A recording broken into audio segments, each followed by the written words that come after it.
When driving an unloaded forklift, the mast must be in the vertical position, with fork arms lowered below the front axle height, close to the ground.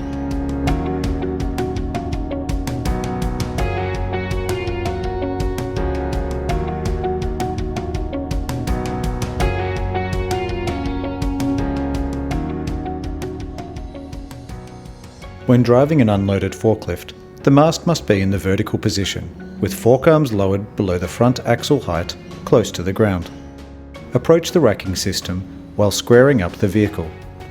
Keep a safe distance from the racks so that you have clearance when raising the fork arm. While the forklift is stationary, check that the mast is in the vertical position, and then raise the fork to the required height.